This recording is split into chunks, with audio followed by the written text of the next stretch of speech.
I'm Sarah Mitchell, 30 years old, and I spent my entire adult life building what I thought would be my legacy at our family's tech consulting firm. My parents created tech-forward solutions from scratch, and I devoted everything to its success. Then, one devastating afternoon, they announced my younger sister Ashley would be taking over as CEO instead of me. I walked away from the company I helped revolutionize, and they lost a $750,000 contract I had spent 3 years developing. If you've ever felt betrayed by the people who should support you most, stay with me. Before I continue, let me know in the comments where you're watching from, and hit that like and subscribe button if you've ever had to choose yourself over family expectations. Growing up in Seattle, our household revolved around tech-forward solutions, the IT consulting business my parents, David and Linda Mitchell, founded 2 years before I was born. My earliest memories involve sitting in my mom's home office, playing with old computer keyboards while she worked on client proposals. Technology wasn't just our family business, it was our identity.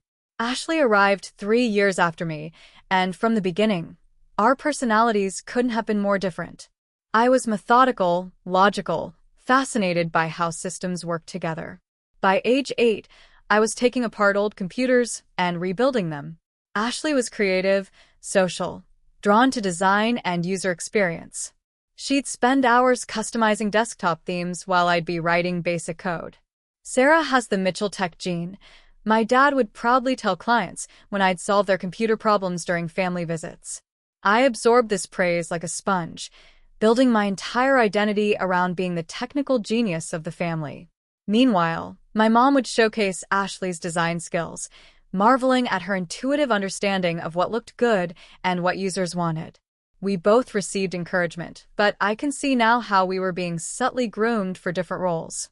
During high school, while my classmates were at parties, I was interning at Tech Forward every summer and after school.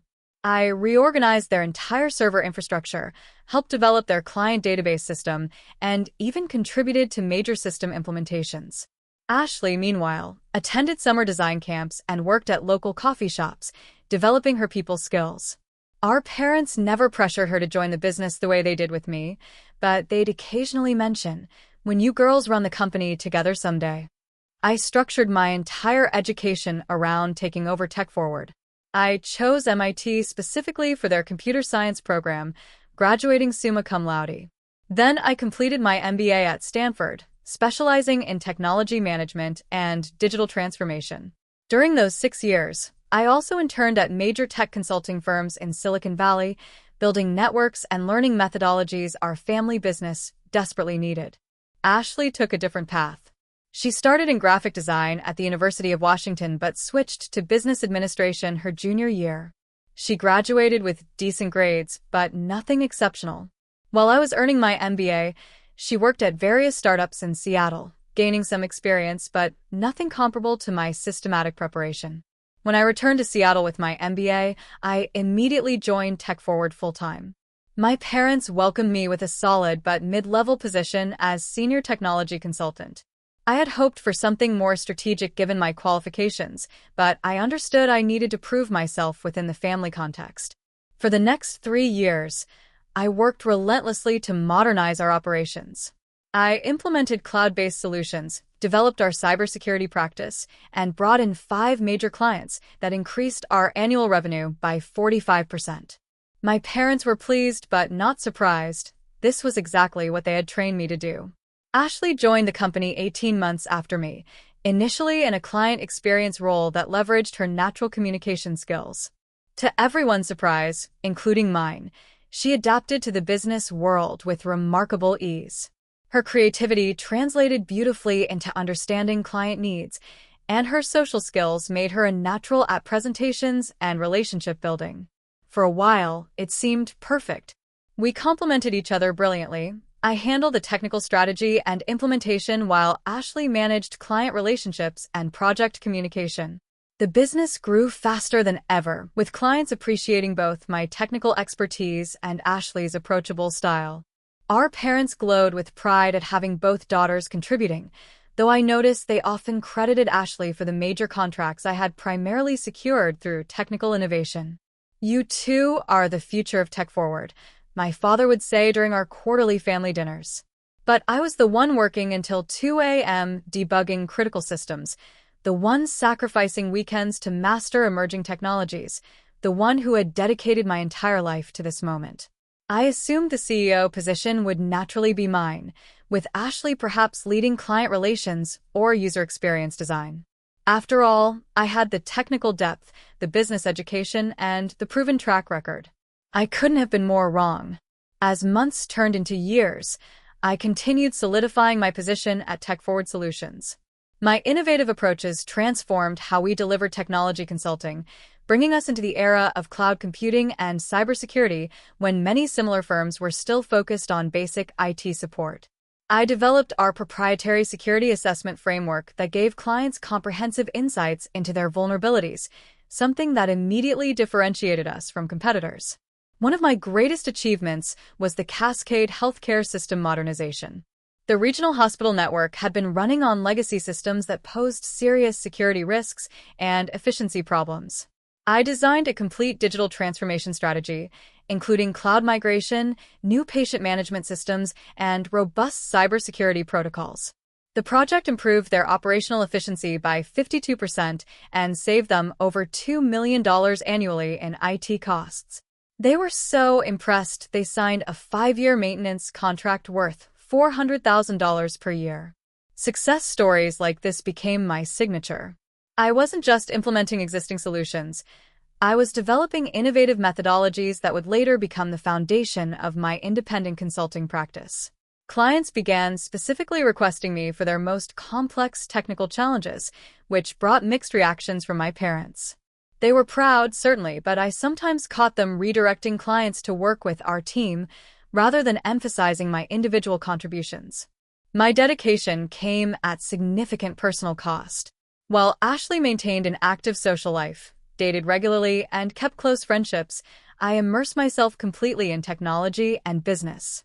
Weekends were for learning new programming languages or attending tech conferences. Vacations were rare, and when they happened, I'd still monitor client systems and respond to emergencies. My relationship with Jake, my boyfriend of 3 years, ended when he said he felt like he was competing with Tech Forward for my attention. It stung, but I understood. The business was my priority, and I believed that sacrifice would pay off when I eventually took over. When Ashley completed her MBA part-time while working at the company, our parents threw an elaborate celebration. Now both our daughters have the credentials to lead, my mother announced proudly. I smiled politely, knowing that credentials on paper couldn't match the years of hands-on technical expertise and proven results I had delivered. The shifting dynamics became more obvious when my parents started assigning Ashley to high-profile client presentations despite my superior technical knowledge and project success rate. Ashley has a gift for translating complex technical concepts into business language, my father explained when I questioned this decision. Clients connect with her communication style. When I pointed out my higher client satisfaction scores, he dismissed it. Technical excellence is just one part of leadership, Sarah. People skills matter just as much. Despite these frustrations, I remained committed. My biggest project was cultivating a relationship with Meridian Financial, a rapidly growing fintech company that needed comprehensive technology consulting as they scaled nationally. Over 2.5 years, I nurtured this connection, regularly meeting with their CTO, Marcus, providing insights on emerging cybersecurity threats, and occasionally handling small consulting projects to demonstrate our capabilities. This careful relationship building was about to pay off tremendously. Marcus had confidentially shared that Meridian was planning to outsource all their IT consulting to a single firm, a contract worth at least $750,000 annually for a minimum 4-year term. They were impressed with my technical depth and innovative security solutions. While they were still evaluating other firms, Marcus had indicated we were the clear frontrunner. This contract could revolutionize our business. I presented the opportunity to my parents, showing them the detailed technical proposal I had prepared for the final presentation. Meridian Financial could be our biggest client ever, I explained. They specifically value our security-first approach and advanced cloud solutions. I've already assembled a dedicated team and developed preliminary system architectures based on my extensive knowledge of their infrastructure. My father reviewed my presentation with obvious appreciation. This is excellent work, Sarah. Let's have Ashley review this as well and get her input before the final presentation. I felt that familiar surge of irritation but tried to push it aside. Sure, her perspective could be helpful, but remember that I've been working with Marcus and his team for over 2 years. I understand their technical requirements and business objectives intimately. Of course, my mother interjected, but Ashley brings a fresh perspective that executives find engaging. We should leverage both your strengths. What started as getting Ashley's input quickly evolved into my parents suggesting she co-lead the presentation with me handling the technical details. When I objected, my father's response was telling. Sarah, you're too emotionally invested in this account. Ashley can present more objectively. Too emotionally invested.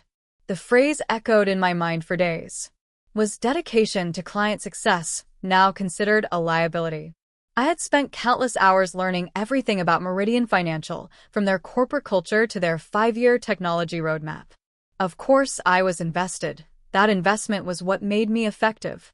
Meanwhile, I was developing a comprehensive expansion strategy for TechForward itself.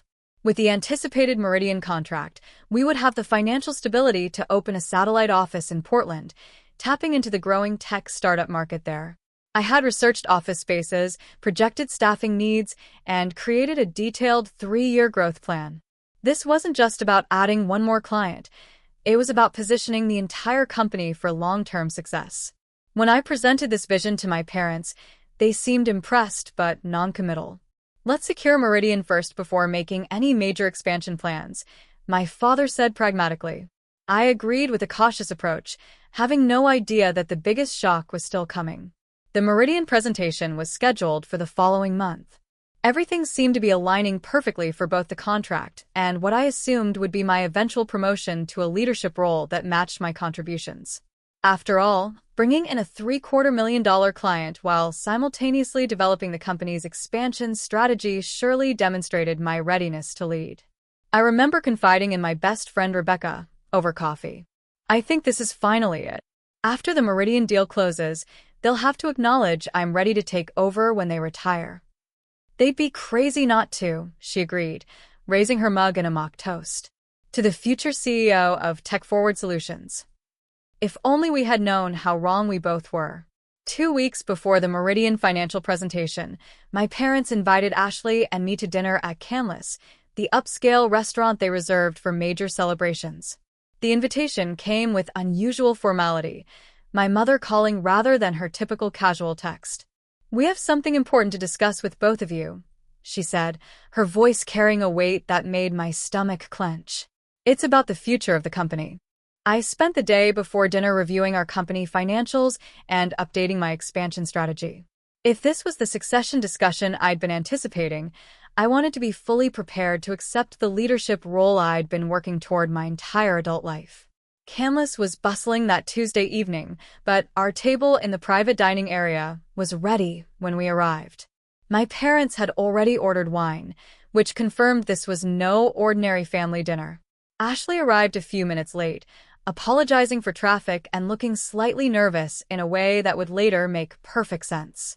After the usual small talk and ordering, my father cleared his throat and reached for my mother's hand. As you both know, your mother and I have been discussing our retirement plans. TechForward has been our life's work, but we're ready to start stepping back and spending more time traveling and with future grandchildren. My heart raced. This was it, the moment I'd been preparing for since college. We've thought carefully about the future leadership of the company, my mother continued, her eyes moving between Ashley and me. Both of you have contributed tremendously in different but important ways. I nodded, maintaining a composed smile while mentally reviewing the transition timeline I had drafted. 6 months of overlapping leadership would be ideal, with my parents gradually reducing their involvement while I implemented my vision for the company's technological advancement and expansion. My father raised his glass. We'd like to toast the future of TechForward Solutions and to our new Chief Executive Officer. The pause felt eternal. Ashley. The wine turned bitter in my mouth. I must have misheard. Ashley will be taking over as CEO effective next quarter, my mother explained, beaming at my sister. Sarah, we'd like you to continue as our Chief Technology Officer, reporting to Ashley. Ashley looked simultaneously thrilled and uncomfortable, avoiding my eyes as our parents continued outlining their vision for the transition. The rest of the dinner passed in a haze. I smiled mechanically, nodded when expected, and even managed to congratulate my sister when directly prompted. Inside, I was collapsing. The drive home was a blur of disbelief and betrayal. I kept replaying my father's words, searching for logic in a decision that seemed to contradict everything I thought I knew about merit and fairness. Ashley had been with the company for less than 3 years compared to my 4+ years. She had less relevant technical experience, hadn't spearheaded any major technical implementations independently, and while personable, hadn't demonstrated the strategic vision necessary for leadership. By every objective measure, education, technical expertise, client acquisition, revenue generation, strategic planning, I had proven myself more qualified. Sleep was impossible that night. I lay in bed mentally cataloging my contributions versus Ashley's, searching for what I had missed. By morning, hurt had crystallized into a desperate need to understand their reasoning. I requested a private meeting with my parents the following day. They agreed, looking visibly uncomfortable as I entered my father's office. I need to understand, I began, working to keep my voice steady. What factors led to choosing Ashley over me for the CEO position? My parents exchanged one of their characteristic glances before my father leaned forward. Sarah, you're an exceptional technologist and strategist. The company wouldn't be where it is without your innovations. But, I prompted. But leadership requires more than technical excellence and strategic thinking, my mother interjected. Ashley has a natural ability to inspire people, to build consensus, to represent the company in a way that attracts both clients and talent. And I don't. The question came out sharper than I intended. My father sighed. You can be intense, Sarah. Brilliant, but intense. You focus so deeply on technical solutions that sometimes you miss the human element. Ashley balances technical understanding with emotional intelligence. So my dedication, my intensity as they called it, was being held against me. The injustice burned in my chest. I've sacrificed everything for this company. That's part of what concerns us, my mother said gently. A good leader needs balance, perspective. Ashley has maintained a more well-rounded approach to both business and life. The subtext was crushing. My all-consuming commitment to the company, the very dedication they had encouraged throughout my career, was now deemed a liability rather than an asset. The conversation continued in this vein, with my parents attempting to soften the blow while inadvertently making it worse. We believe you two will make an excellent leadership team, my father concluded. Your strengths complement each other perfectly. But I wasn't interested in being the technical support for my sister's ascension. And if I don't want to be CTO under Ashley's leadership? Another telling glance between my parents. We hope you'll reconsider that position, my mother said carefully. The company needs you, Sarah. I left the meeting with painful clarity about 2 devastating truths. My parents had always envisioned Ashley as the eventual leader despite my superior qualifications, and no amount of achievement on my part would have changed that predetermined outcome. That night, I called Rebecca in tears. They said I'm too intense, too focused on results, I told her between sobs. Apparently, sacrificing everything for the business makes me less qualified to run it, not more. That's insane, she responded angrily. They're punishing you for your dedication. What hurts most is realizing that nothing I did would have mattered. They always saw Ashley as the future face of the company regardless of my contributions. For the next week, I went through the motions at work, avoiding both Ashley and my parents whenever possible. The Meridian financial presentation was approaching, and despite my personal turmoil, I continued refining the technical proposal. This client represented years of relationship building, and I couldn't bring myself to abandon that effort even as I contemplated my future at the company. One evening, Ashley cornered me as I was leaving the office. Sarah, please, we need to talk about this, she pleaded. I know you're hurt, and you have every right to be. I looked at my sister coldly. Did you know before the dinner? She hesitated just long enough to confirm my suspicion. They discussed it with me the week before, she admitted. I told them they should reconsider, that you've been working toward this longer, but you accepted anyway. I interrupted. I thought we could lead together, she said weakly. Your technical expertise with my client relation skills. Your client relation skills, I repeated, the bitterness evident in my voice. You've been with the company for less than 3 years, Ashley. I've been preparing for this my entire adult life. I know, she whispered. I'm sorry it happened this way. The sincerity in her apology only made it worse. Ashley wasn't malicious. She was simply the beneficiary of our parents' inexplicable preference. But knowing that didn't lessen the sting of betrayal or the fundamental unfairness of the situation. That night, I made my decision.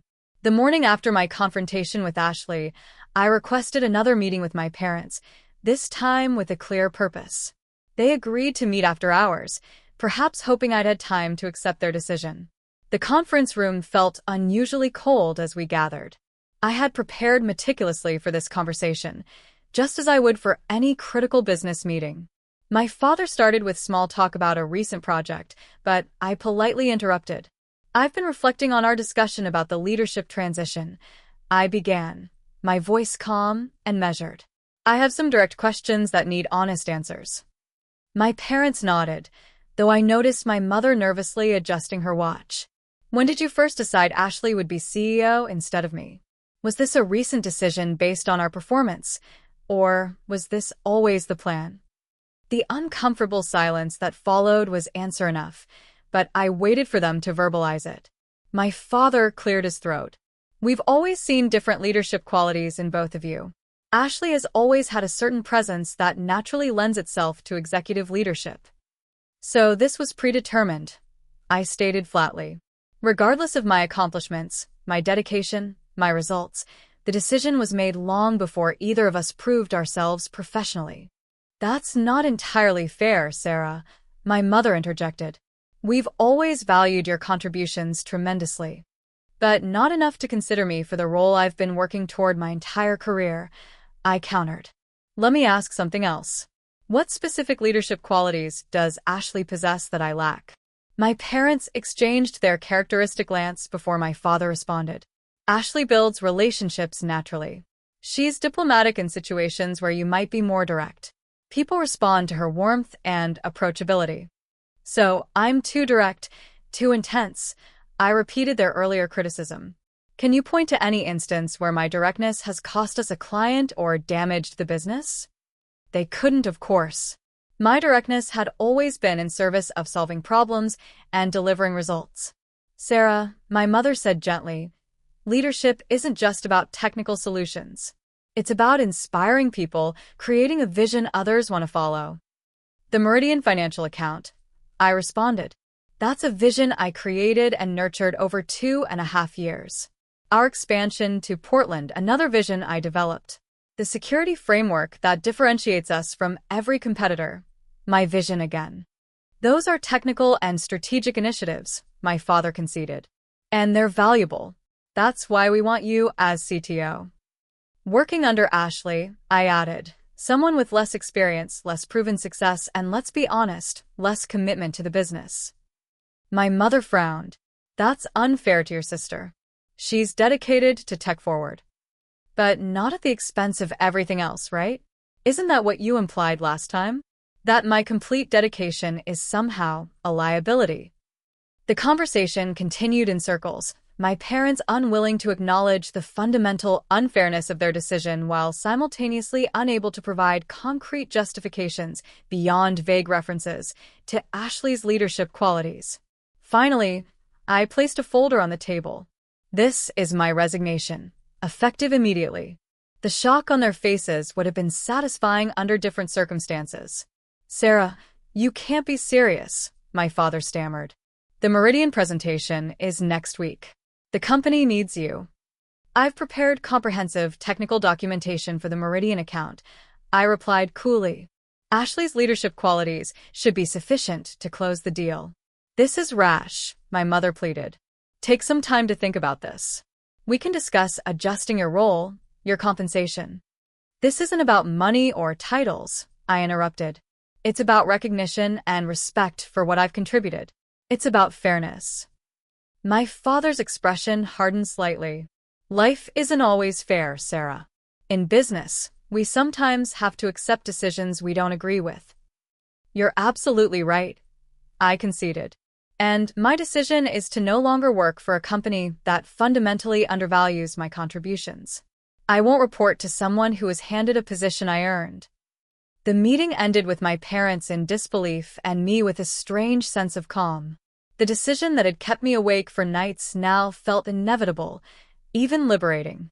Outside the conference room, Ashley was waiting, her expression making it clear she'd heard at least part of our conversation. "You're leaving?" she asked, eyes wide with alarm. "Sarah, please don't do this. We can work together. I value your expertise more than anyone." "This isn't about you personally, Ashley," I said, surprised by the gentleness in my voice. "This is about recognizing my own worth when others won't." "The Meridian account," she began hesitantly, "will have to succeed or fail without me," I finished for her. "Consider it your first test as CEO." Cleaning out my office was surreal. 4 years of professional life fit into 2 cardboard boxes. Awards for technical innovations I developed, client testimonials, the framed MIT diploma my parents had proudly displayed when I first joined the company, a gesture that now felt hollow. Jessica, our office manager who had become a friend, helped me pack while fighting back tears. "What will you do now?" she asked, carefully wrapping my Innovation in Cybersecurity award. "I'm not sure yet," I admitted. "But I know what I won't do. Continue pouring myself into a place that doesn't value that investment." Several team members stopped by, expressing shock and concern about my departure. I was touched by their genuine reactions, particularly from the junior developers I had mentored. Tom, our newest programmer whom I had personally trained, looked devastated. "You taught me everything I know about secure coding," he said. "It won't be the same without you." Before leaving, I had one final obligation. Marcus, the CTO of Meridian Financial, deserved to hear about my departure directly from me rather than through a corporate email. I called him from my personal phone. "You're leaving?" he asked, shocked after I explained the situation. "Sarah, our entire technical team has been working with you specifically.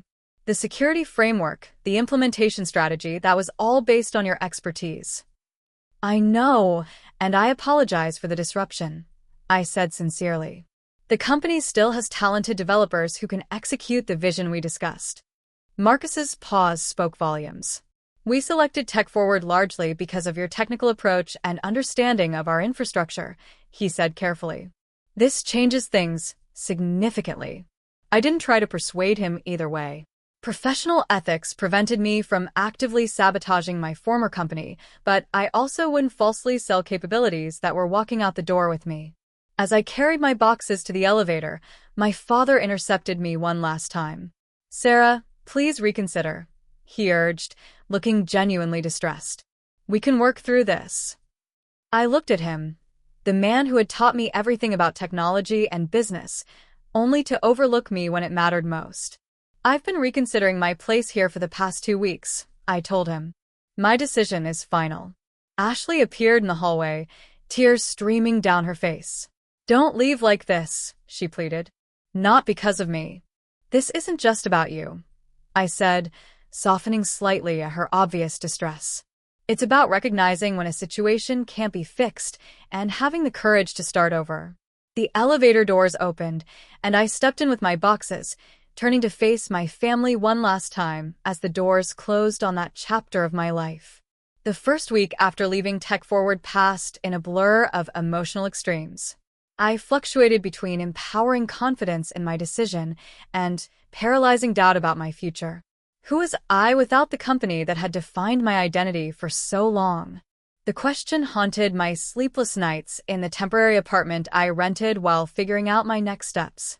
Seattle suddenly felt too small, too suffocating with memories and the possibility of running into family or former clients. After 10 days of limbo, I made another life-changing decision.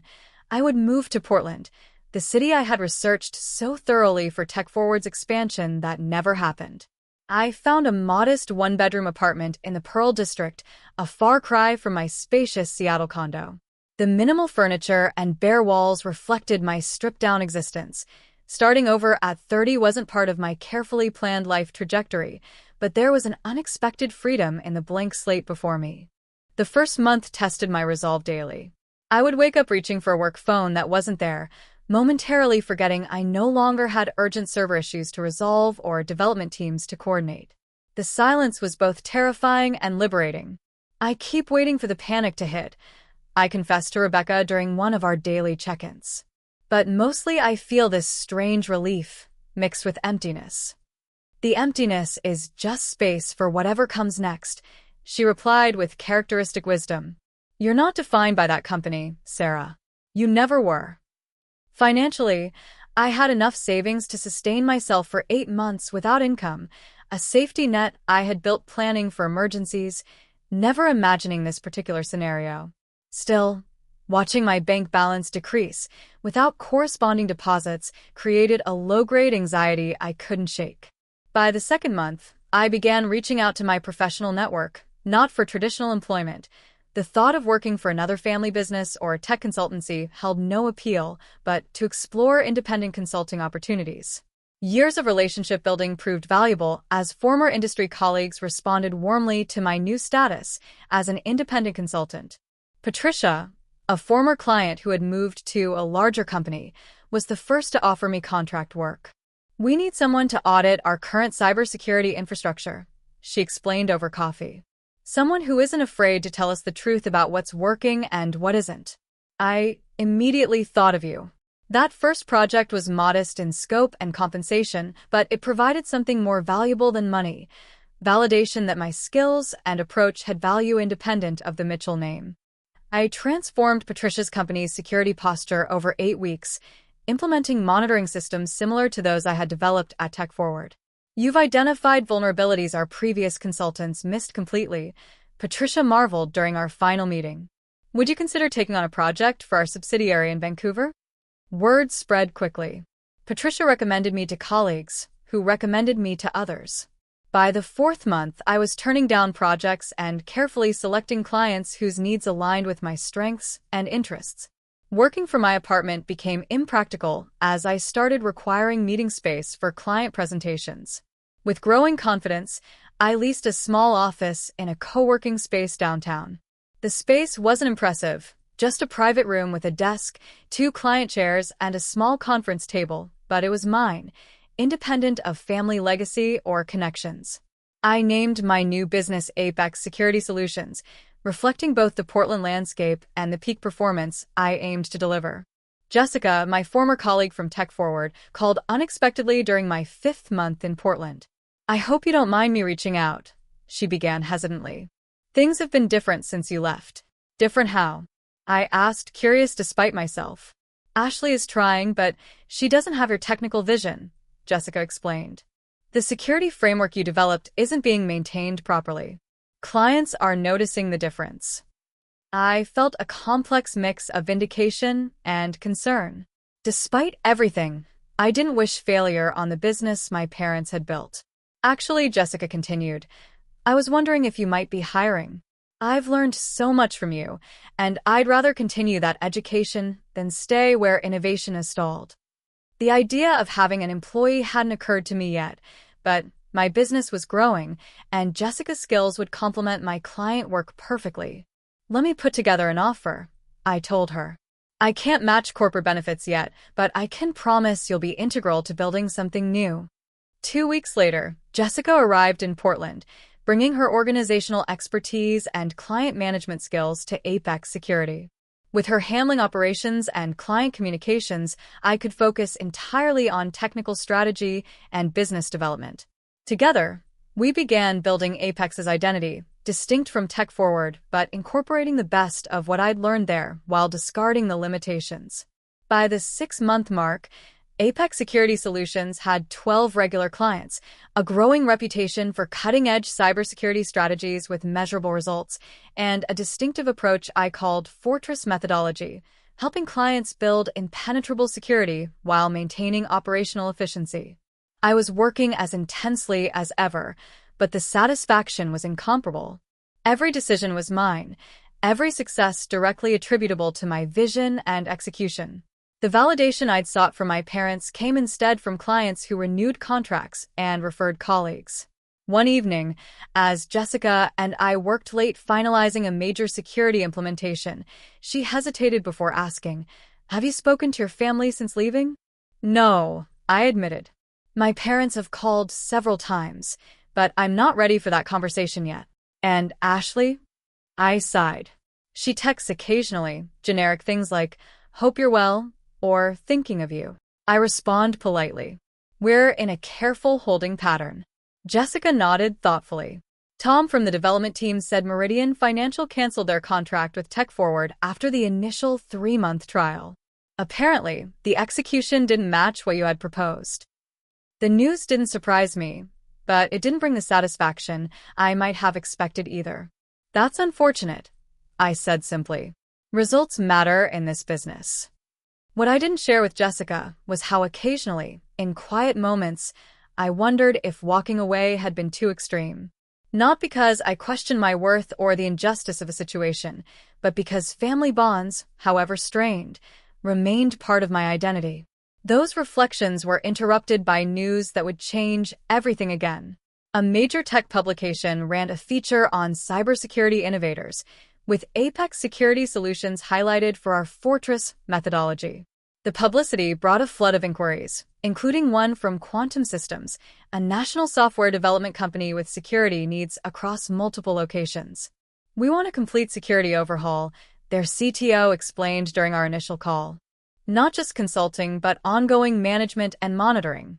We're looking at an $850,000 annual contract, $850,000 annually more than the Meridian contract would have been worth." The symmetry wasn't lost on me, nor was the irony that I might never have pursued this independent path if I'd been named CEO of TechForward. As Apex Security continued growing, I received occasional updates about my former company through industry contacts.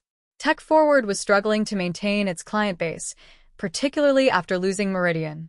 The innovative edge I had brought was noticeably absent from their recent proposals, and several longtime clients had expressed dissatisfaction with the decline in technical depth. 8 months after my departure, an unexpected visitor appeared in my office reception area. My father, looking older and more tired than I remembered, stood awkwardly near Jessica's desk. She had warned me he was there, giving me the option to decline the meeting. But curiosity and a persistent thread of familial connection prompted me to agree. "You have exactly 20 minutes before my next client call," I said, gesturing him into my office. "What brings you to Portland?" My father looked out of place in my minimalist office, his expensive suit contrasting with the startup simplicity I had deliberately cultivated.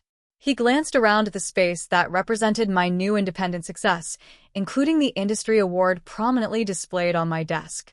"Your business seems to be thriving," he began, nodding toward the recognition.